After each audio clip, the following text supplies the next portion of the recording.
Good afternoon, everybody. What is going on? My name's Joe Wagner here at the Sports Outlet Show. Alongside these two goons, as always, they probably know you of our fans, but why don't you go ahead and say hi?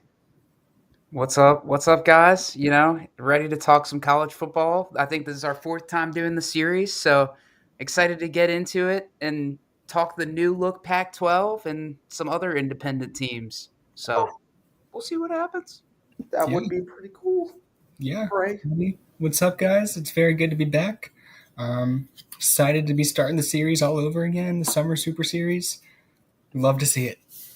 Guys, we got lazy on the College Summer Super Series because remember when we used to do every conference and now just we've been hit by a wrecking ball of college football. So, guys, we'll break it down real quick here for you. We have our group of five frenzy today. There has been some excitement all across the globe in college football. Craziness with conferences changing. Grand Canyon recommitting to 2025 in the Mountain West. Let's go Antelopes. Let's go Lopes. They're not a football team, but we'll talk about them. We'll talk about them, maybe. But it has been an absolute frenzy. The House settlement has tore down college athletics. We'll get into NIL and more of that as we get in this series. But Group of Five schools, not as much of a worry, but obviously they still have to kind of roll through those things. But if you're interested in who we're talking about, obviously we don't have time to talk about, if I do the math in my head, 75 teams that are in the Group of Five. But we broke it down a little bit to the 2026 Pac 8, Pac 9, Pac 9 if you count Gonzaga, but obviously not for Division One football. And then we broke it down with a little of our teams. Obviously, we're going to talk Notre Dame. We're going to talk the JMU Dukes and Navy midshipmen, as you see up there. So we have a lot of teams coming. But Brent, why don't you kick it off with a team that has revolutionized the Group of Five and is moving and should be a powerhouse in the Pac 9? Yeah, speaking of the group of five, arguably the most exciting team we'll cover today outside of maybe Notre Dame, kicking off our new look Pac 12, but not till 2026 with a bang. Boise State, last year's Group of Five Cinderella, finishing 12-2, running the table in the Mountain West, and landing a playoff bye. As we all know, their magic ran out against Penn State, who smoked them 31-14. But hey, Heisman finalist, top 10 NFL pick, and a statement season. That's elite for a G5 program. That's my opinion on it. But what's next? What's next? We're moving on from Ashton Jeanty. Um, coach is still Spencer Danielson. He's 15-3 overall and undefeated in the Mountain West since taking over late in 2023. And while they won't replace Ashton Jeanty level production overnight, considering he had over 1,800 yards, over 100 yards in every single game, and six 200-yard games. But who's counting? Who's counting? Honestly, I think the defense Not the Heisman voting. she probably should have won the Heisman. But I think the defense deserves some shine. And the person that's going to carry the torch for that defense, Jaden Virgin Morgan, the junior edge rusher, had a breakout year: 40 tackles, 10 sacks, and a forced fumble, and is set to anchor a front that led the entire FBS in sacks last season. I know that's a stat that a lot of people forget about just because of how good the rushing attack was, but the pass rush really got home for Boise State last year, so they're looking to continue that. On the recruiting and transfer side, it's kind of meh. No 4 or 5 stars and a pretty quiet portal cycle. One under the radar name to know is former Hawaii defensive tackle Dion Washington, a sturdy run stuffer who won't wow you with sacks, but should help clog lanes up front. The bottom line for Boise State, don't expect another 12-2 run, but I do like them for 11-1. So their only real challenges here are UNLV, which I view as a winnable game, and Notre Dame, not so much there. But another playoff push could be in the cards if things fall right for Boise State. How do you even take the production of Ashton Jeanty and try and run an offense next year? Just curious on that take. It's going to be tough. It's going to be tough. Like I said, I think they're going to have to lean on the defensive side of the ball if they're gonna make it back to the playoffs. Just Last I checked, Nevada not too far from Idaho, so they might be okay. yeah, that's facts. Well, Allegiant Stadium, Albertson Stadium. We're comparing apples to apples here, Brent. But take me over. No, we're not talking about CU today, Braden, but talk about little brother in CSU. Yeah, Colorado State, the Rams, they went 8-4 last year, 6-1 in conference. So their conference schedule, they did pretty well in. 8-4 was a regular season record. They did lose the Snoop Dogg Arizona Bowl versus Miami of Ohio, 43-17. So they got smoked in that bowl game. Their head coach Jay Norvell is returning for his fourth season. He's gone 16-21 so far with the Rams. Overall, as a head coach, it's going to be his ninth season. He's just over 500 at 49-47. Their top player is going to be their quarterback, junior Braden Fowler Nicolosi, and Braden is spelled correctly, so good job, Braden. He last year threw for 60% completion percentage, 2,800 yards, 14 touchdowns, and 9 interceptions. So get that turnover ratio a little bit better. He could be cooking. And to protect him, coming in from the Central Missouri Mules, a D2 school, is his left tackle, William Wortman. Great. So, he's going to need some protection from that guy. Let's see if he can turn it on to the D3 FBS level. Their over-under total, the Rams, is projected at 6.5. I have their ceiling at 4 wins, or their floor at 4 wins, and their ceiling at 7 wins. They got a couple of tough games on the schedule in the Mountain West. They got Fresno State, UNLV, and San Jose State. But the most important of those is Week 13 at, Brent just talked about them, Boise State. So if they can get through those first 3 teams unscathed, this game will be massive for these teams and their last ever meeting in the Mountain West. I have them taking a bit of a step back this season, going 6-6. Man, that Colorado State CU game always entertaining, Bray. Not on the schedule this year. On the schedule this year. Yeah. We're just ruining college football rivalries. I don't even know why we play the game anymore. Right? What are we doing? It's all about the money now. I don't understand. Anyways, we'll kick it over here to a surprising team that's joining the Pac-12, but has been a monster in the Mountain West the past couple of years. The Fresno State Bulldogs. Little fun fact for you guys, their head coach, Matt Entz, is a first-season head coach.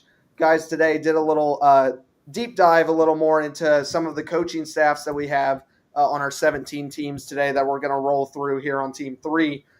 4 of the 17 head coaches are actually first-season head coaches coming in here, and then did a little even deeper dive than that. 12 of these 17 coaches have been in this organization for 3 years or less. So we have a lot of rebuilds going on and a lot of people that are hitting year 3, and it's time to see what we're made of. Fresno State obviously taking a step back here, maybe looking at a rebuild year a little more for the Bulldogs, getting ready to compete in the Pac-12 next season with some of these powerhouses. But like I said, Coach Matt Entz, going into his first season, Bulldogs subpar at 6-7, losing their bowl game last year as well. He's coming into his first year. I mean, not too much to expect. He was the former head coach of North Dakota State through 2019 and 2023. So a 16-11 tenure over there with the Bison. So obviously something very, very good on his resume, transitioning over to FBS. And I can imagine that the Bison are probably going to be joining soon an FBS conference with all of this running around. But they're going to be led by Azilian Hampton, their senior corner. He had 35 tackles last year, 2 INTs, but the 12 pass deflections. In the cover 3 was really good for him last season. He's a dog out there, just like the Bulldogs. He's vocal. He's a great leader. Also forced 2 fumbles as well, and those 35 tackles were all solo, by the way. Going into transfer coming in, coming from Rice, used to play at Temple. E.J. Warner, yes, son of Kurt Warner, the American underdog, who's coming to Fresno State to play in the Mountain West. So has 1 year of eligibility next year, but this is the year to really turn it on. His last season, he was at 2,700 yards, 17 touchdowns, and 13 picks. So not exactly playing dad DNA ball, but we all know that Kurt got his first chance in the big league as just a sign on, and he took it in. So We'll see what he can do. Probably going in here, they had 6.5 for their over/under wins. I had their floor at 5 and their ceiling at 9. Their schedule's a bit interesting. Week 4 is my game to watch for the Bulldogs. It's when they go to Honolulu at Hawaii. If you want to know why, it's because that's their rivalry, so it's a big game for them to win. $25 McDonald's gift card to Brent or Braden if you can name the unofficial name for the battle of Hawaii versus Fresno State. No clue. I don't even have a guess. What do these two teams have in common? Well, both United States. That's true. That's There you true. go. There's one. Both Mountain West. There's number 2. But theirs is called the Battle for the Golden Screwdriver. That's a rivalry. That's a So tough one. let's go back to Braden's birth year of 2002 when this originated. There was an incident when they were in Fresno State where people were throwing items on the field at Hawaii players, including a screwdriver, which started the Golden Screwdriver game. So I thought that one was really weird, but That I've seen some in my day, but that was one of them. gives me more question than answer. Why are we throwing screwdrivers? What are we doing? How did we get them in the game? That's what I'm saying. Fresno State lack of security in 2002. Someone needs to look into it. I have the Bulldogs going 7-5, making a bowl game. I think they make a bit of a pace this year. I'd love to see what EJ Warner can do. I think that'd be a cool story to see. And maybe, who knows, a 7th-round NFL pick. Got that dad DNA. Yep. We need to figure out if Fresno State plays on turf or not. I'm not sure if you found that out in your research, but recreating the greatest show on turf over there at Fresno State, I think that would be a lot of fun. We can ask our friends over at ChatGPT, and they can figure that out. And Joe, if he does somehow sneak into the 7th round, he can officially say he was drafted higher than a Super Bowl MVP. Yep. That's crazy. Mm-hmm. I think we should pick him number 1. Who's Arch Manning? Brent, take me over to a team that's actually already established here in the Pac-12 and ready for some newcomers. Heck yeah. Like Joe mentioned, in a sport where conferences implode faster than a Twitter debate, Oregon State and Washington State are the Pac-12 truthers, still standing, still proud, still waving the Pac-2 banner like it's 2006. So That's fantastic. to go in here, while it's not an official conference title, let the record show Oregon State did beat Washington State last year. So go ahead and crown them the undisputed champs of the Pac-2. Raise the banner. Raise it. Looking for a repeat. That said, 2024 wasn't exactly a storybook year. The Beavs finished 5-7. First-year head coach Trent Bray, a former Oregon State linebacker and longtime defensive coordinator, took over at the end of 2023 and officially kicked off his full-time tenure last fall. The results were mixed, but the foundation is there: physical football, defensive identity, and no-nonsense grit. The leader of that defense, senior safety Skylar Thomas. He's a hard-hitting, sideline-to-sideline tone setter in the secondary. Expect him to be the voice in the locker room and the anchor of what should be a stingy unit. But I think the biggest splash this offseason, and probably the player I'm most excited to see, is on the offensive side of the ball with the arrival of quarterback Malik Murphy, the former Texas 5-star who briefly passed through Duke last season before landing in Corvallis. He's got elite arm talent and prototypical size, but it just hasn't panned out at the college level just yet. He's still a bit raw, but he does bring more upside than the Beavers have had at quarterback in years. I'm looking at you, DJ Ukulele. I'm looking at you. My floor for this team, 4 wins if Malik Murphy can't put it together and the offense stalls. And my ceiling is 8 wins if Murphy hits the stride and the defense plays to its potential. My game to watch, it's no question. It's Washington State. You got to bring home the banner once again, the Pac-2 Bowl, the last relic of the old conference. And Oregon State, they already own the bragging rights from last year. So it's their title to defend. My prediction overall, call it a bit of a bounce back year. 7-5 feels right for this team. With a high upside quarterback and a veteran-led defense, the Beavs are due to take a step forward while continuing to carry the Pac-12 torch, even if it's just them and Wazoo still holding it for now. Brent, I have a question, and we may need additional research on this. Is this the first time ever, a group of 5, Power 5, that a team with a losing record has won a conference championship? I don't know for sure, but I imagine it's to rare. assume so. One would have to imagine. I have curiosities about raising the banner here. Hey, a championship is a championship. And I mean, Exactly. Washington State was 8-4 last year. They were the favorites in that game. Didn't get So, it done when it mattered. Oregon State won when it mattered. Do they play twice this year? They I believe do. so, yes. They do. I saw that. I was like, what's going on here? So So if they split the series, can we go onto Twitter and start just a drive for a three-peat? We need a tiebreaker. I agree with that. I won't accept a 1-1. I won't accept it at all. This is turning into a heated rivalry, these two teams. I must say. I don't blame them. I don't know who would win in a fight, a beaver or a cougar. Depends on if it's at water. I feel like we're about to go into the other guy's debate. We'll go over Braden. Who do you got for me? Probably the best team coming into the Pac-12.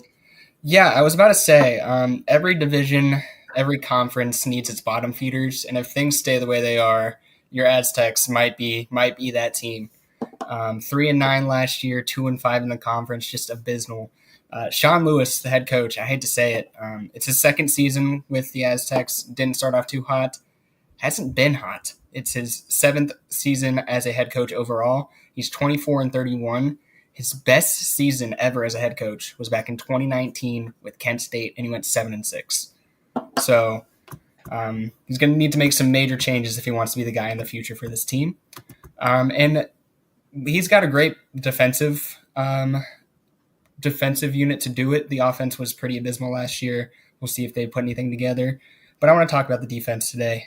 Their best player is by far Trey White. He's a defensive end. He's a junior. Last year he had 60 total tackles, and 40 of them were solo, and 19 tackles for loss, 12.5 sacks, and 1 forced fumble. He's been very, very good, and he is very, very good. And he's going to mentor, I think their top recruit is a freshman 3-star edge, Brian Townsend, out of Las Vegas. So he's going to mentor him, and Brian Townsend's going to have a good guy to be behind and watch and learn from. Their over-under is set at 4.5. I think their floor is 2 wins, and their ceiling is 6 wins, so I don't see them really doing too much better this season. The game to watch for me is Week 6 versus Colorado State. It's the start of their Mountain West schedule, and that'll really show whether or not they have done enough in the offseason to compete in this conference. I think the Rams are a good measuring stick because they're a decent team. They could be a good team.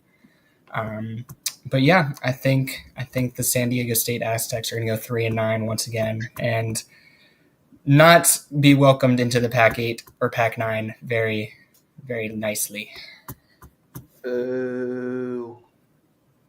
What do you mean that the Fighting Braxton Burmeisters aren't winning the conference? Well, that's just how it is sometimes. Can't blame a fellow for trying. Yep. Let's kick it over to the newest members of our Pac-12, the 2024 Texas State Bobcats, who recently, near the 4th of July weekend, signed a contract to leave the Sun Belt, which could we see a couple teams follow to get up to 12 is the question. Obviously, 3 more spaces available, but 4 for football as well, still going in the Pac-12. But Texas State obviously has always been a relevant team in the Sun Belt over the past couple years. 7-5 last year, 5-3 in the conference, won their bowl game to go 8-5. Going under Coach G.J. Kinney, going into his 3rd full season, 16-10 total on the tenure. They're being led by their senior edge rusher, Khalil Alexander. He had 6.5 sacks last year. He's a powerhouse getting through the offensive line. Is just embarrassing your left and right tackles and just making them go home and watch film and get yelled at. So he's an incredible player, likely a draft pick. 39 tackles last year, 11 of those in the backfield for a loss, and then 2 fumble recoveries as well. Biggest question mark, guys, the transfer in from Cincinnati, the senior wide receiver Tyron Smith, who hasn't been healthy since 2022. In 2022, he did, I believe it was at UTEP before Cincy. He played the entire season, had 71 receptions, hit the century mark, and 7 touchdowns at UTEP. Hasn't been able to stay healthy since then. 23 at UTEP, 24 at Cincinnati, only 4 games apiece, combining just for 23 receptions and just over 200 yards. So definitely a big piece if he can stay healthy to give the quarterback some help for the Bobcats. Their over-under is set at 7.5. I think that's a pretty good mark for them with their floor being at 5 and their ceiling being at 10. Biggest game for them is going to be a revenge match against the James Madison Dukes. They beat Texas State 40-13 in 2022. That was at Bridgeforth Stadium in Harrisonburg, Virginia. I have the Bobcats slightly improving this year to 8-4, making a bowl game, and I think they're a curious team to watch out for in the Pac-12. I mean, you got your Washington States, you have obviously Boise State, but I don't think you should count anybody out here. But also, I texted you guys this, but for the fans, did you know that every Pac-12 team ends in state? It's a good trivia fact. We can't let anyone else join that doesn't have state in the name. That's why Gonzaga doesn't have football. Exactly, because they're not a state. It's not allowed. So maybe Ohio State, maybe they'll join. I was thinking Penn State. I'm curious now of thinking like in every team that ends in state, who's the most likely. We're going to study this when it's not your term. We're going to fill out the final 3 spots with states. That's our job before we leave the Pac-12. My question for you, Joe, is you're telling me there's another injury-plagued Tyron Smith. Yeah. That's unbelievable. Except he plays wide receiver and doesn't weigh 350. If that makes any difference at all. Hey, I have nothing against wide receivers that weigh over 300 pounds. I think it could be a huge asset. And no ACLs. Hey, college football 26 road to glory. That's for you, bud. Go ahead and make it happen. Sounds like Kelvin Benjamin to me. Hey. We already had one. We don't say that name out there. With that, I'll send it over to Utah State. Tell me about the best Aggies in the business. Yeah, Utah State, maybe a little bit of a clunker here for my teams. They really hit the reset button in 2024, finishing 4-8, 3-4 in the conference. But now there's a familiar name roaming the sideline. It's Bronco Mendenhall. Yep, that Bronco, formerly of BYU, UVA, and most recently New Mexico. He returns for his first season in Logan and brings a reputation for physical, disciplined defensive side of the football. Like I said, the defense will be the identity, and it starts with senior safety Ike Larson, who might just be the best safety in the Mountain West. He's racked up 217 tackles, 9 interceptions, and 17 pass breakups over the past 3 seasons and will be the heartbeat of Mendenhall's defense. Top transfer, look no further than cornerback Noah Avinger. After bouncing from San Diego State to New Mexico, he now lands in Logan as a versatile, hard-hitting corner who posted 91 tackles and 5 pass breakups last year.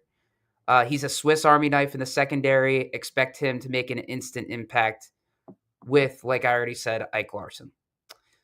The floor and ceiling for this team, I say the floor is 3 wins if the offense sputters and the rebuild takes time, and ceiling is 6 wins if the defense clicks and they steal a couple close ones. My game to watch is at New Mexico because, as I said, Mendenhall is facing his old team in what could be a sneaky revenge game and a litmus test for year 1. My prediction is 4-8 again. The defense will keep games competitive, but the offense needs a spark. And year 1 under a new regime usually comes with a little bit of growing pains. So I'm going with 4-8 once again. I do have a fun fact if y'all are interested. I love fun facts. Might be my only one of the podcast, but I thought this one was good. All right. So in 1911, Utah State didn't allow a single point all season. They finished 4-0-1 with 5 shutouts and a point differential of 146-0. Wow. That's dominant. Yeah. I'd say That's Bronco Mendenhall, he's a defensive minded guy. If he can get that out of the defense this year, I think he'll be happy. You would think. Zero points. Yep. So what I'm hearing is we need to find the playbook of 1911 and put it into today's college football. Yes, absolutely. Okay. And we need to bring back the fullback. Kyle Juszczyk is in the league. It's bad out there, guys. It's bad out there. Thanks for talking about the Aggies. Braden, wrap up our Pac-12 segment here, and then we'll go into I think we got 9 more teams after that, just around the group of 5. Talk to me about the Washington State Cougars. Wazoo, the other remaining team from the old regime of the Pac-12. They went 8-4 last year, 0-1 in the conference. Brent already mentioned that. We don't have to talk about it. They did lose the DirecTV Holiday Bowl versus Syracuse 52-35. So fans of the SCS are going to be aware of a lot of the guys I'm about to talk about because their head coach is Jimmy Rogers. He's coming from SDSU, that's that is South Dakota State University, FCS champion in 2023. It's his first season with the Cougars. It's his 3rd season as a head coach overall. He's gone 27-3 in his time as a head coach. And he's bringing a lot of guys over from his San Diego State Jackrabbits. The best one by far is senior linebacker Caleb Frankel. He had 72 total tackles last year, 37 solo, 1 sack, and 7 passes broken up. So he's more of a coverage guy. He also brought over a running back, Angel Johnson, senior. Last year, he had 91 carries, 646 yards, and 3 touchdowns as the RB2. So he's going to be the main guy here. He's going to get a lot more carries. We'll see if he can keep up the 7 yards per carry clip. Most likely not, but that would be very impressive. Their win total is a little bit modest this year. It's 5.5. You got a lot going on. Coaching changes, player changes. A lot of these players have never played at the FCS level. That's why I'm actually putting their floor at 4 or at 5. I think they can get a lot of wins done. Their ceiling is 9. I think the most important game is week 2 versus San Diego State. It's going to be their first test in the new Pac-12, Pac-8, Pac-9, Pac-2, whatever. It should be an easy way to get the season started off and get adjusted with some of the new players that are playing at this higher level for the first time. I actually have them going 7-5, making a bowl in the first year of the Jimmy Rogers regime. Okay. Guys, that's the Pac-12. The teams we need to add to it, so we can add 3 more, and I think these are possible. Appalachian State, I think, could easily become a Pac-12 program. We'll talk about them later. Go down a little bit. There's a debate probably between Arkansas State and New Mexico State. They can fight for one of those spots. And then the finale, the greatest team to ever walk the face of the earth. The San Jose Spartans, baby. I love it. I like that. I think those are pretty realistic. Okay. I honestly think App State should. Maybe Jacksonville State. Yeah. Ooh, they're getting a little bit better. That's a good one. That's a good one. All right, we just helped. If any of those teams happen, we get money. So that's every team in the Pac-12, right? We're not forgetting anybody? Not a single team? Oregon. We're forgetting a team. The Gonzaga Bulldogs. Used to have a football team from 1892 to 1941. Strap in for a history lesson, gentlemen. You're in the splash zone. Gonzaga's team went on hiatus in 1941. History lesson. Does anybody know what happened in 1941? They lasted 4 years and it went to 45. There may have been a war going on. Maybe a small one. There was the Second World War. Mm-hmm. So when that happened, they decided it wasn't smart to return. So Gonzaga football team gone. They did win a conference title in the Northwest Conference. Won. in 1924. So let's give it up to the Bulldogs. More than a basketball school. They made a bowl game one time and lost. Oh, And finally, their rival, their bitter rival, who they wanted to beat more than anybody else, is a team very famous in the FCS for having a dome stadium. Can you name that team? North Dakota State, Nope. South Dakota State. Nope. They're not as famous as I'm letting on, but their dome stadium is famous. I I don't believe they're the Vandals. Vandals. I don't know. Let me make sure I got that right. Yep, I did. Here, let me give you the city. This isn't going to help. The name of it is the Kibbe Dome, and their campus is in Moscow, but not Russia. I was gonna say. Oh man, I don't know. I got nothing. It is the Idaho Vandals. Oh, Okay. yeah. Very famous dome stadium. But the Gonzaga Bulldogs have won a conference championship. So, what do we need to do to get them back out there? We need Shet to give them some money. Shet, we need some money. Guys, I thought this was a good time to take a segment of a break, not just to talk about the Gonzaga Bulldogs, but I think we're a pretty hot topic commodity here about some hot topics across the U.S., and I think I got a couple things in the music, entertainment industry, and sports that I think we're going to yell at each other at for a little bit. Just so you know, online, Brent and Braden had no idea, and I made these questions from help from a couple websites. The first one is actually a debate that happened at the beach house when I was at the Outer Banks, and that Kelby and I disagree on one of the two. And that is, this is all time, who is the king and queen of country music? Queen, I gotta go Dolly. Okay. I'm gonna go Patsy Cline. Little hometown bias. That's a lot of hometown bias. No. I also did say Dolly Parton, and that was the agreement. But the king is where it gets thrown off a little bit. Kane Brown. Can I kick him off the podcast? Post Malone. That's Oh man, disrespectful. I gotta go George Strait. Okay. Like that. I'm gonna go Johnny Cash. Ooh, that's a good one.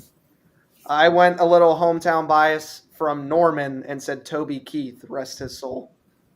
I think those are all fair answers. I think those are all very fair answers. I think George Strait was the consensus, and then Dolly Parton was as well. I think that's fair. Just like today, man, I was working 9 to 5. Or when I'm at the craps table, working 9 to 5. There you go. This one I thought was pretty easy, but I thought it related to part of what we watch all the time. Which is the better sitcom between Friends or The Office? Man, I gotta go for that one. I gotta go Friends just because it was good. I feel like that one was good all the way through, whereas The Office, once Michael left, it just wasn't as good anymore. I love the analysis.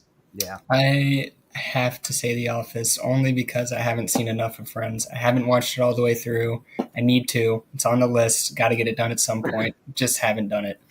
I was born and raised on Friends from my mother, so Friends is an easy pick for me, but The Office is a very good one.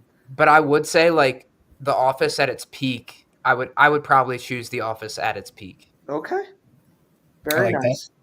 I'm going to tug on Brent's heartstrings a little bit because he sends me tweets about this all the time.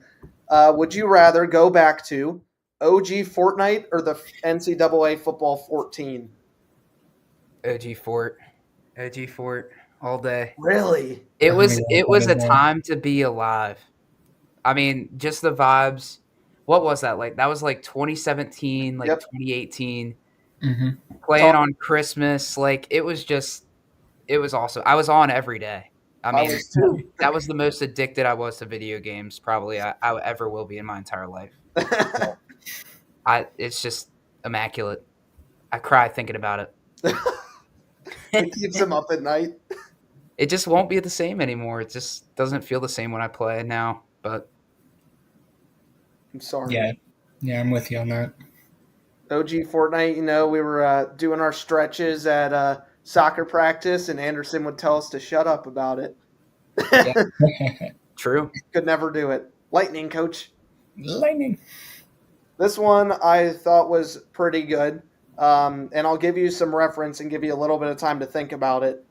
Who is the greatest secondary character on SpongeBob? Now hold your phones.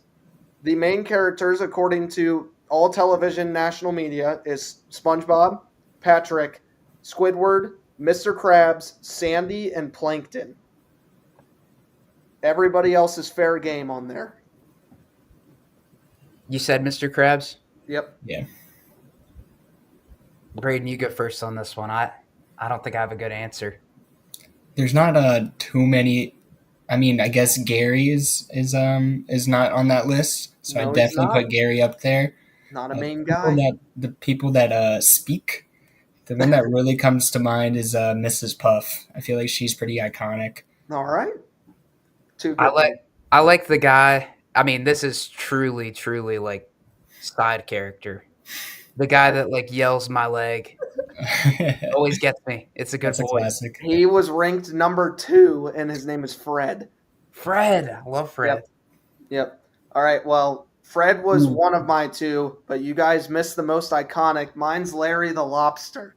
Oh, That was the other guy I was going between. Larry a lot of people also went with Squilliam Fancyson nice. and Man Ray was another. Yeah, I was about to say I forgot about Mermaid Man and Barnacle Boy. Yep.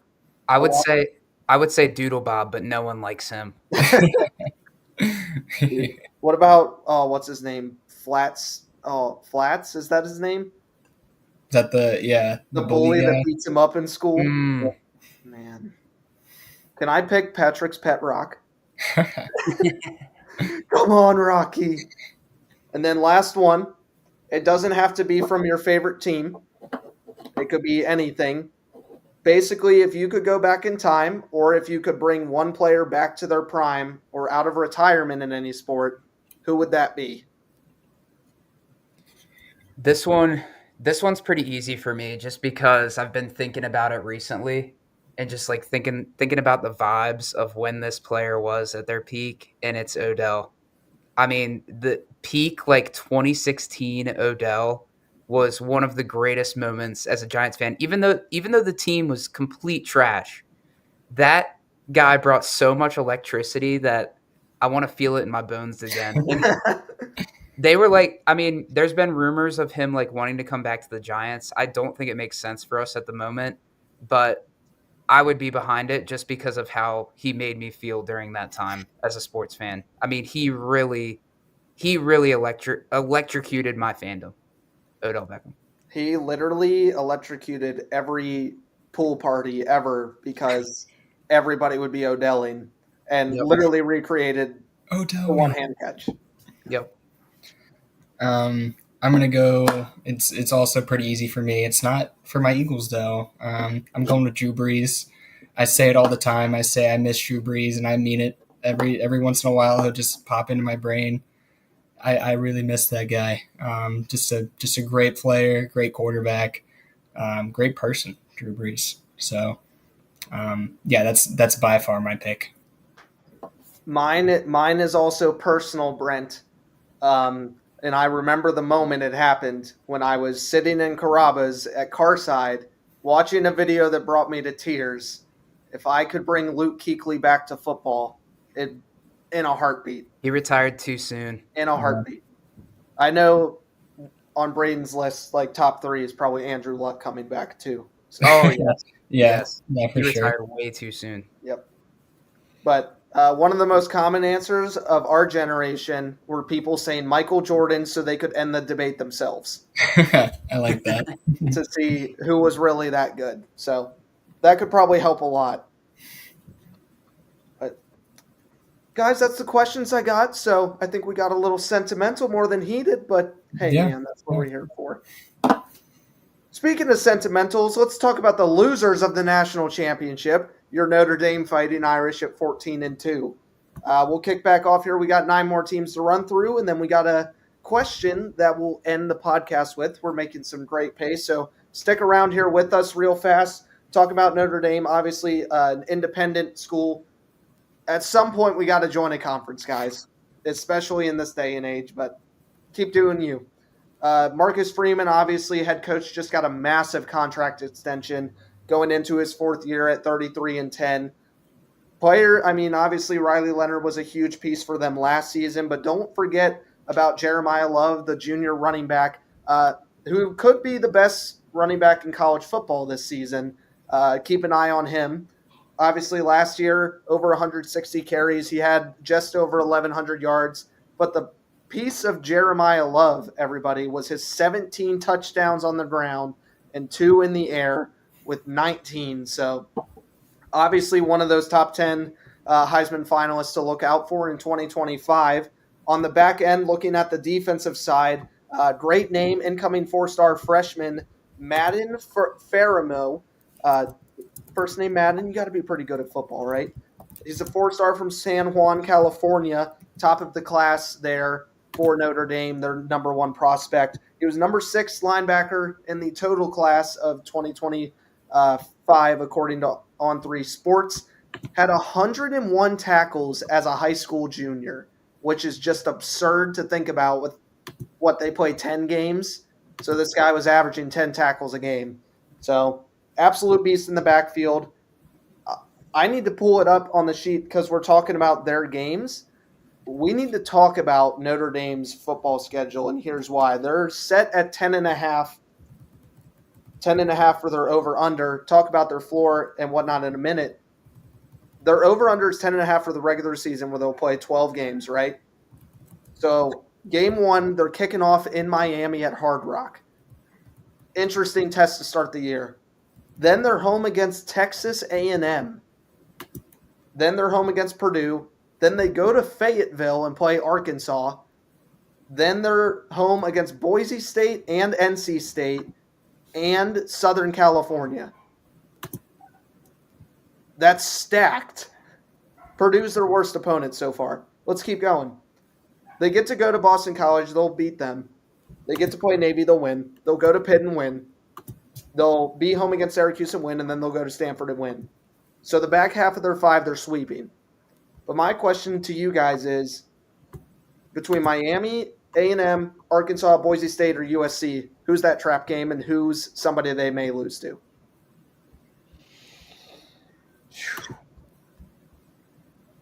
I don't know. Maybe Miami. That's week 1, right? Yep. If Miami comes out hotter, I could see Miami pulling off that upset. Yeah, I think that's the one for sure. So that's why their floor is at 7, because if they lost all those games, their ceiling is at 11. I think Miami is going to be close. I think they could lose that game, and then I think the game against Texas A&M could be a problem as well. And they're also going into Hard Rock, so that place will be popping with Hurricane fans. I have Notre Dame going at 10-2. My 2 losses, the Miami game you guys referenced, and I think they're walking into a trap against Boise State this year. I could see it. I will say the one redeeming thing about their schedule, no Northern Illinois this year, because that was tough for them last year. I still can't believe that the coach of Northern Illinois had a Zoom call with Marcus Freeman and said, "Hey, here's how we beat you," and showed them alpha move. That's an alpha move. I was that's crazy. I was like, wow. I was like, as Marcus Freeman, how are you taking that call? Big segment here for you, Brent, if Chris is still on here. Talk about the JMU Dukes. Yeah, Chris is going to be my toughest judge in the comments if he's still in here. But after a red-hot rise through the FBS ranks, JMU cooled off a little bit in 2024, finishing 9-4, which is still pretty good, but 4-4 in the Sun Belt. A surprising 500 record in a conference they usually treat so far as a warm-up lap. But don't panic. The Dukes are still a Sun Belt power, and Bob Chesney enters year 2 looking to put his stamp on the program after taking over for Curt Cignetti, now at Indiana. The big storyline, it's quarterback Alonzo Barnett, the usual face of the offense. He tore his ACL in the regular season finale against Marshall. Sources say he's ahead of schedule, but in July, it's really hard to speculate on something like that. So I think it opens up the door for the defensive side of the ball to really run things for JMU. I'm looking at senior safety Jacob Thomas to be the early star. He's a versatile back end weapon who racked up 73 tackles, 3 picks, and 3 pass breakups in 2024. I expect him to be the tone setter while the offense figures things out. And then while we're talking about quarterback, it's now a 2-man transfer battle. Matthew Sluka, who came into UNLV late last season by way of a fun NIL drama, versus Camden Coleman, the former starter at Richmond. Both are mobile, but Coleman's the better passer, and I think he'll get the early nod while the Dukes wait on Barnett because I don't think he'll be ready to start the season. My floor for this team is 6 wins if quarterback play stays shaky without Barnett, and my ceiling is 10 wins if Barnett returns midseason and gets hot, like we all know he can be. He played really hot at times last year. My game to watch, Week 12 versus Coastal Carolina. This used to be sort of a Sun Belt title preview, but Coastal also had a poor season last year. JMU needs to show they're still top dogs in the Sun Belt and needs a statement win in this one. My prediction, I'm calling 8-4. I expect a slow start, then a strong finish once Barnett gets back in the mix. Very interesting on the JMU Dukes, who seem to always be a team that's undefeated going into Midway. So, Yep. but then Chris left and they lost games. Yep. He was key for their equipment staff and throwing interceptions. Yep. He gives good pep talks. It really does. I don't know what we were seeing, but we weren't seeing anymore. Just kidding, Chris. Hey, Chris, come join the podcast again sometime. Let's go over a little just west on I-40 here from Blacksburg to Memphis. Braden, tell me about the Tigers. Yeah, it's our first of 3 teams out of the American today.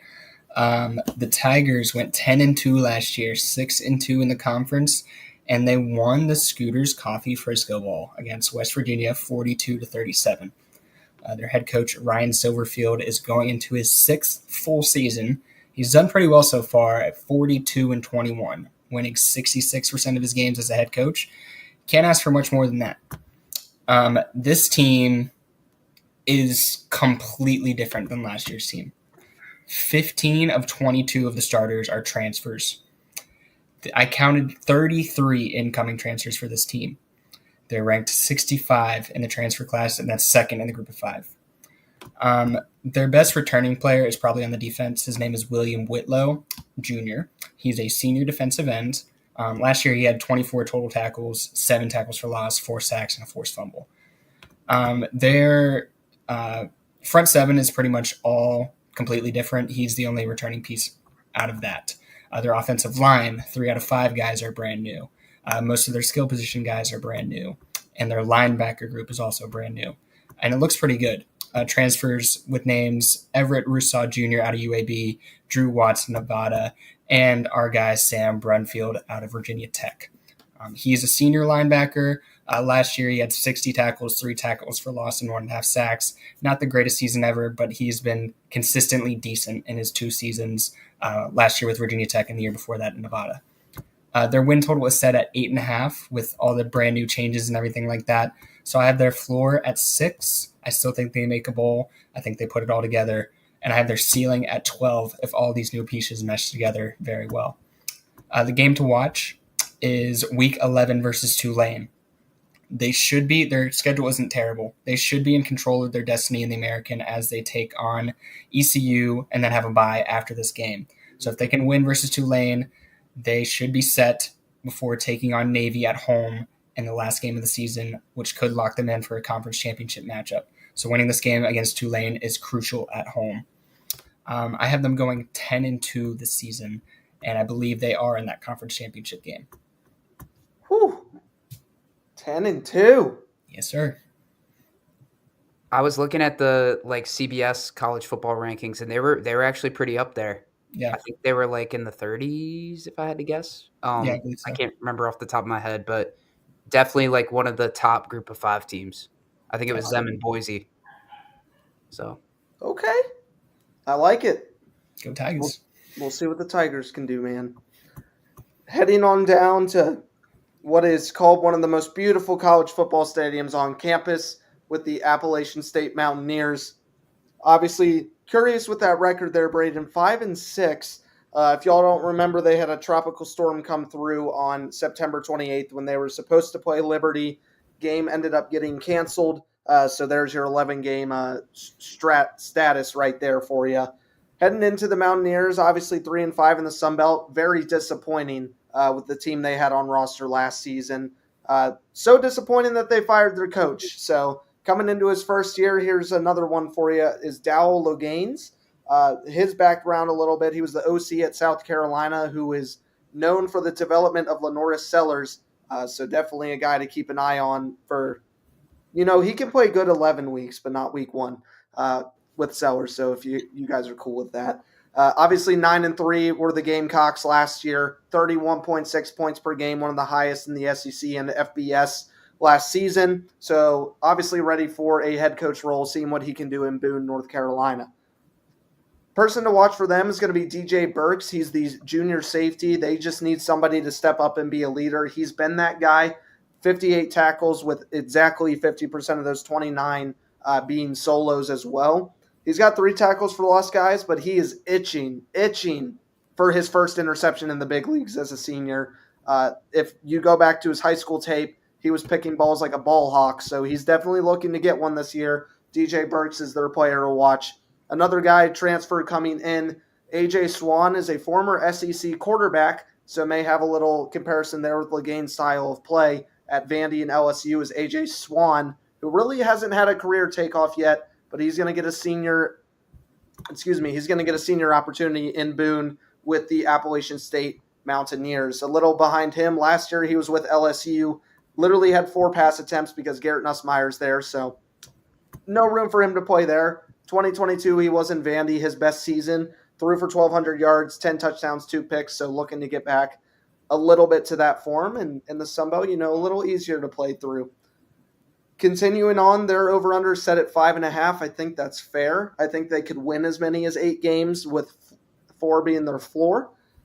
My game to watch is, again, a Week 12 game at James Madison. If you remember last year, I know Chris does, when they went into Boone, the Mountaineers took over 34-20 in an upset on the Dukes that really destroyed a lot of their college football hopes for, championships, but we won't rub that in too much. I have the Mountaineers going at a solid 6-6. I think they'll make a bowl game. They have some easy games to start their year, but we'll see how they can go into conference play with a SEC quarterback, if you can call him that. A.J. Swan. Hey, Brent, you're about to talk about a team that we beat Tulane at. Yep. It's the Navy midshipmen. I think 2024 was a throwback in the best way for Navy.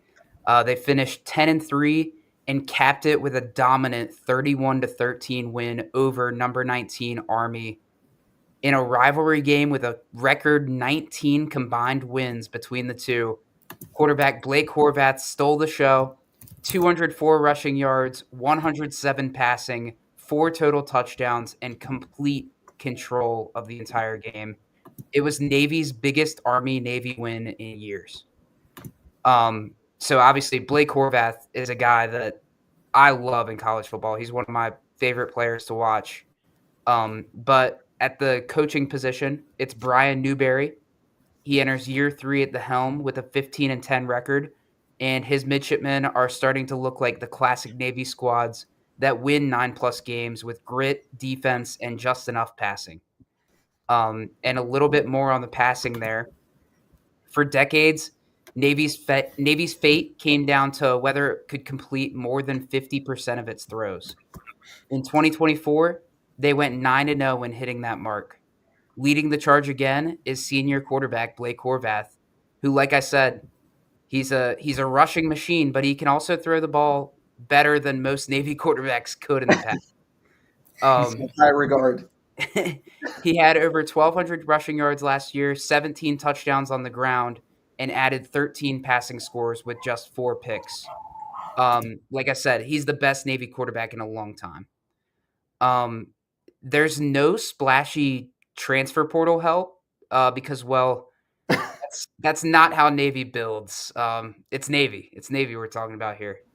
But with a veteran quarterback, a strong O-line, and depth on the defensive interior, they've got a real shot to repeat last year's success, in my opinion. And, I mean, could even be better. I feel like 9 wins is something they could improve upon, potentially. Their floor, I think their floor is at 7 wins, so that's still really solid. If Horvath gets banged up or the passing drops off a bit, I think they'll be at 7. Their ceiling is 11 wins, in my opinion, and that's if they can pull an upset over Memphis, as we mentioned before. My game to watch, as mentioned, is versus Memphis, a possible AAC title preview and one of the few games on the schedule Navy won't be favored in. Win it, and things get interesting. My prediction is 9-3, but if Horvath stays hot and Navy keeps hitting 50% through the air, as I mentioned, I think this team could go from pesky spoiler to possible. This is a real dark horse. Possible New Year's 6 dark horse. I could see it. They got Not the Navy. That would be awesome. Army was close last year. Mm-hmm. I feel like I don't understand how we have Army, we have Navy, we have Air Force, and every year they run the same triple option playbook, and nobody can ever figure it out. Yep. Yeah. And one of them is always 10 plus wins. Yep. If not multiple. I don't get it. Brent, you forgot to hint on the point of how they wrapped up their season at the Armed Forces Bowl beating Oklahoma. Oof. I forgot about that one. Everybody just gets so stuck on the Army-Navy Bowl, it's hard to even remember a game after that. I think it's hilarious that they do, like, they pick the bowl games before that game happens. Yeah. I'm like, this has to change something, right? It doesn't. So, Braden, tell me about a team that doesn't want to see the Hokies in the Military Bowl. Exactly. Another AAC contender we got here, the Tulane Green Wave. 9-3 in the regular season, 7-1 in the conference. Their final record was 9-5. So let me tell you what happened in their schedule last year. It's a little bit interesting. They opened the season against Southeast Louisiana. They won 52-0. No shocker there. They lost to Kansas State and Oklahoma, number 17 and 15 at the time. Also not super surprising. They go on to win 8 straight. And then they lose to Memphis in the regular season finale, 34-24. They lose to Army in the conference championship game, 35-14, and they lose to Florida in the Gasparilla Bowl, 33-8. So they go on a 3-game losing skid to end the season. Could have been a much, much more accomplished season for these Green Wave, but it ends up being a bit disappointing. They allowed 34 points per game in those last 3 games. That 3-game skid is just, it's a blunder on what could have been a great season. Their head coach, John Summerall, is his second season. Last season, they obviously went 9-5. If he can improve those late season woes, Tulane could be back to competing for the American. It's Summerall's 4th season overall as a head coach. He's gone 32-9, so he's been very solid. My player to watch for them, and maybe some of the reason that Arnold Barnes III is a junior running back. Last season, he had 402 yards, 6 touchdowns, and 4.6 yards per carry. That's again as the RB2. Micah Hughes last season had 1,400 yards, 15 touchdowns, and 265 carries. So Arnold Barnes is going to need to fill those shoes. Micah Hughes has transferred to Oregon. Arnold Barnes, next man up. My player to watch that transferred in is at the quarterback position, Caden Somoza out of Ball State. Last year, he completed 64% of his passes for 2,900 yards, 25 touchdowns, and 10 interceptions. So pretty good at finding the end zone there, and would be great for this Tulane offense. Their win total was set at 8.5, and I think that's very fair. I don't see them losing more than 6 games, and I could see them winning as many as 11. My game to watch, I mentioned earlier, is that game at Memphis. That's a tough game on the road that could potentially determine a spot in the conference championship game. We've talked about 3 great American teams here today. I see Tulane going 10-2, and we didn't even bring up Army. And so yeah, the Americans are a pretty good conference as far as Group of 5 goes. They're getting there. Yeah. Are they better than the Pac-12 though? Who knows? Not currently. 2 teams. Not currently. Yeah, true. Guaranteed 500 conference play. So my question is the Pac-12 going to go back to being Power 5? No. I don't see it happening. It's got to be the Group of 6 and the Power 4. If we end up getting like the locks or whatever, which I think is stupid in college football playoff, if like they start locking SEC teams, Big 10 teams, ACC teams, Big 12 teams, that's it. Yeah, they can't lock a Pac-12. Yeah. I mean, technically, like Boise's usually up there, but you can't count on that every year. They'll just be at the 12. Oh, jeez. It's going to be interesting. I'm excited to see it. One of my personal favorite teams of the Group of 5, so I wanted to end my teams with them, is the Western Kentucky Hilltoppers. If you guys cared, in 2024, it only took me 3 years to win a national championship in their dynasty with them. Coming back this year in college football 26, going to keep the same team. So my commitment, everybody, the Western Kentucky Hill. Thank you. We're going to run it back. We only need 2 years this time. 8-6 last year, 6-2. Obviously, a rough end to the year, losing to Jacksonville State in the CUSA championship. They didn't just lose; they got smacked. Heading into this year in their 7th season with their head coach, who just got a big contract extension as well, Tyson Helton. He is 48-32 with the Hilltoppers all time so far. Really big pieces for them. Mostly is going to be at offensive tackle to protect their quarterback. Senior Marshall Jackson, who was All-Conference CUSA, second team last year. He's 6'6", 304 pounds. He's a leader in the trenches. He's a big guy that's a leader that is constantly protecting the quarterback, who I can just roll right into. I feel like Western Kentucky changes their quarterback every year. It was Bailey Zappi. It was Austin Reed. Trying to remember who it was last year, but it changes all the time. This year is a bit of a dynamic one. His name's Maverick, which also just, first of all, great job, parents, for naming him Maverick. His name's Maverick McIver. He's a senior quarterback of, guess who? Abilene Christian.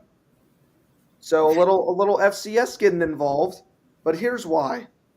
He threw for 3,800 yards last year with 30 touchdowns and 7 picks, and very rarely he was a finalist for the Walter Payton Award last season as well. In his career with I think it's ACU, he had 63 touchdowns and 21 picks. So he's averaging 7-3. That's not the right math. It's 9-3, but still 9 touchdowns and 3 picks. That's pretty good. So what's that, Braden? 3-1? That's correct. That is a pretty good math. Thanks. But expect him to have some good coverage behind him. He is a runner as well, so he's got some legs underneath him. So I'm very excited to get to use Maverick McIver as my quarterback to start the dynasty again. So we'll see what we can do. Their over-under set at 7.5. I have their floor at 5 and their ceiling at 10. I feel like WKU is a curveball almost every single year with what they're going to do in the CUSA. They're either first or fourth. Big game for them is going to be week 2. They do have a week 0 game, so technically their third matchup. But week 2 at Toledo, the MAC they're the MAC. They're the MAC, guys. The Toledo Rockets, that's all they do. They win the MAC year after year, it feels like. Finally, going in here with Western Kentucky, I think they keep that same win total at 8-4. I think they'll throw their name in the hat for a CUSA finalist once again. And honestly, just intrigued to see what Maverick can do, because I always like to see how FCS quarterbacks pan out in the FBS. So definitely something cool to look at. And the best mascot in college football, Big Red. Red. I'm excited to see their run out this year because it's like official now. Nice. I still love those helmets. Was that 2 or 3 years ago they did the helmets with all the different versions of Big Red? Best helmets. How far they're in Bowling Green, aren't they? Kentucky? I'm pretty sure. I need to see how far that is. Hold on. I have the mileage up here. Give me a second. Western Kentucky is in Bowling Green, Kentucky at Houchins Industries LT Smith Stadium that holds 22,000 people, and it is 450 miles from Blacksburg. Braden, looks like we have a road trip. Sure. Not bad. I want a photo with Big Red. That would be great. He'd eat Probably me. get one. They'd probably let me be the mascot just because my hair color. I'm going to ask. I'm going to be like, it's like one of those like memories you get to do. Like how VT has like maroon and orange memories when they did. I'm going to be like, how much do I have to pay to be the mascot for a day? Well, it could be Big Red and Little Red. Oh, that's crazy. Dude, we have to pitch that idea. Somebody get the AD on the line right now. I like it. Hey, that idea is just on fire, kind of like the Flames. Yeah, this is my team, Liberty, my last one of the day. At Liberty, 10 wins isn't the dream, it's the standard. In just 7 FBS seasons, the Flames have racked up 6 bowl trips, a Fiesta Bowl appearance, and a conference title. So while 8-4 in 2024 was solid, it felt like a little bit of a step back for a program that expects a little bit more. Jamie Chadwell returns for year 3 as the head coach, 21-5 overall during that span. And he still looks like one of the best coaching fits in the group of 5, in my opinion. But 2025 does bring change at quarterback. Caden Salter is gone to Colorado with 8,000 total yards and 77 touchdowns in tow. So huge numbers there that they're losing out on at Liberty. And Ethan Vasco is taking over. The Coastal Carolina transfer is mobile and experienced, but replacing Salter is not a small task. And UNC transfer Michael Merdinger will also add competition in fall camp. The defense lost key pieces up front, but linebacker Joseph Carter is back to anchor the unit after posting 88 tackles, 3 pass breakups, and 1.5 sacks last year. My top transfer in for Liberty is wide receiver Casey Kane, who comes from UNLV and before that, Texas. He's 6'3", fast, and could become a key piece in Liberty's vertical game. My floor for Liberty, 8 wins if the quarterback situation wobbles, and the ceiling is 12 wins if Vasco clicks and the defense restabilizes. It's mostly just because they have such a cupcake of a schedule. My game to watch is week 2 at Jacksonville State.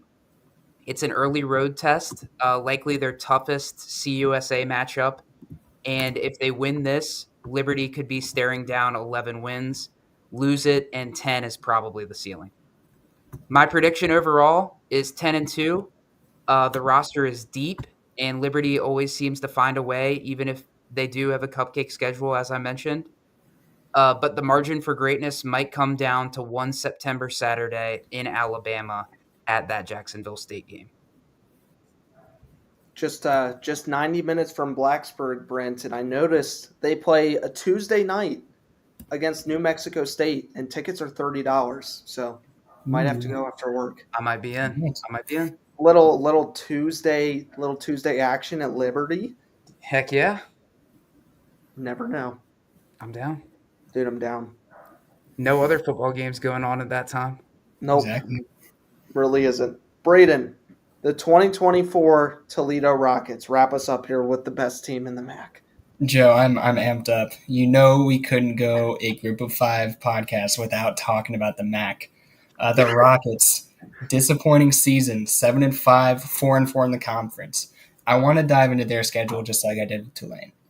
Their losses, not too bad here. You got Western Kentucky, CUSA contender. That's not bad. Buffalo, also 6+ wins in the MAC. Bowling Green, 6+ wins in the MAC. And Ohio, 6+ wins in the MAC. But Braden, you say, that's only 4 losses. I'm about to tell you about the most MACtion game you've ever heard in your life. It's the absolute definition. To end the regular season, the Toledo Rockets took on the 4-8 Akron Zips on Tuesday night and lost 24-17 in overtime for the first time in 11 years. If that's not action, I don't know what is. They did win their bowl game, the Game Above Sports Bowl against Pitt, 48-46 in a 6 overtime thriller. Their head coach, Jason Candle, is going into his 10th full season. He's been very, very good, 73-40 overall, and he's won the MAC twice in 2017 and 2022. Their quarterback is Tucker Gleason. He's a senior quarterback. He threw for about 60% completion percentage last year, 2,800 yards, 24 touchdowns, 8 picks, and 7 rushing touchdowns. And those 7 rushing touchdowns, he scored more rushing touchdowns combined than anyone else on the team. All other running backs and quarterbacks only scored 6 rushing touchdowns. So that's why my transfer to watch is Chip Trayanum. He's a senior running back out of Kentucky. His best season came in 2021, where he ran for 441 yards and 6 touchdowns. Not great, but the rushing attack is where they really struggled last year. If they can get that going, that'd be great. Just for context, their leading rusher last year only had 558 yards and 1 touchdown. Their win total is set at 8.5. I have a floor of 6 wins. That's just not happening, though. Their ceiling's at 12. Their most important game is going to be Week 12 at Miami of Ohio. It's against one of the top competitors in the MAC in a hostile environment, but that's what Coach Candle loves to see, and he's built his career on. So I have them going 11-1 and returning to MACtion championship contention. Wow. I love ending it with the MAC. Me too. No better way. Me too. That's amazing. That was perfectly planned out to end with MACtion. Yeah. Wow. Talk about the group of 5, right? 2 quick things before we end here today. Thanks for hanging out here with us on a Wednesday night, everybody. First and foremost, you've seen it on Twitter. You've seen it behind us as well. I want to give a shout out to Alex Bagun for our graphics and media content. He's kicking some butt and very much appreciated. Always looks nice. You can see it behind us a little bit. Yes, sir. But appreciate that. And this question, all right, we talk about MAC, right? We talk about Pac-12. We talk about American. We talk about the CUSA. We know the superiority of 2 of these conferences and what they represent. And it's our final question of the day of which is better, the Pac-12 after dark or MACtion on a Tuesday night? I'm gonna jump in here and I'm gonna say in its prime, Pac-12 after dark, you couldn't beat it. Seeing those games go on until 1 or 2 in the morning here on the East Coast, it was just something else. It was something that you see Twitter explode at 2 a.m. when something crazy happens.